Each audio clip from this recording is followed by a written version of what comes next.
ती माफी माफी माफी कशाबद्दल माहीत नाही. तिची चूक काय हे तिलाही माहीत नसतं, तरी ती माफी मागते. का? हा का तिच्यासमोर अनेक वेळा अगदी आ वासून उभा असतो.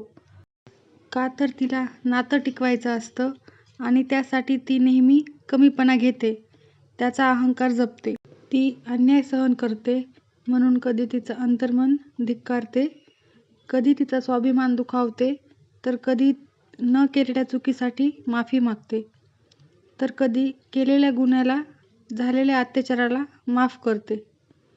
का? ती तिलाच पुन्हा पुन्हा विचारते. स्वतःला पडलेल्या प्रश्नांचं उत्तर स्वतःच शोधते.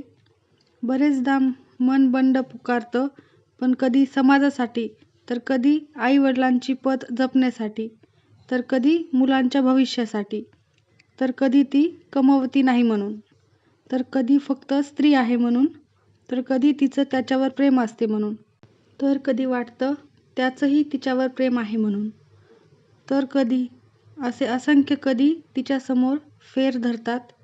मग कधीतरी मन अगदीच बंड करून उठते आणि बंधन तोडून झेप घ्यायला उठते, तर जाणीव होते आपल्या पंखाला जबाबदाऱ्याची जोखड बांधली गेली आहे आणि ती अडखळते.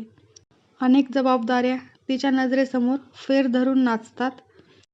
कुणी तिला सोशिक म्हणून गौरवतं, तर कुणी अबला म्हणून हिणवतं, आणि ती परत कधी माफी मागते न केलेल्या चुकीसाठी, आणि कधी माफ करते केलेल्या गुन्ह्यासाठी, पुन्हा पुन्हा अगदी शेवटपर्यंत. हे सर्व का करते हे तिलाच माहीत नसते, पण ती करत राहते. आताच्या युगात बऱ्यापैकी परिस्थिती बदललेली आहे, पण बऱ्याच ठिकाणी या प्रकारे स्त्रिया अजूनही सहन करत आहेत. स्वतःचा स्वाभिमान जपणे महत्त्वाचं आहे. त्यामुळे स्त्रियांनी स्वतःचा स्वाभिमान जपावा व आनंदाने आपले आयुष्य जगावे.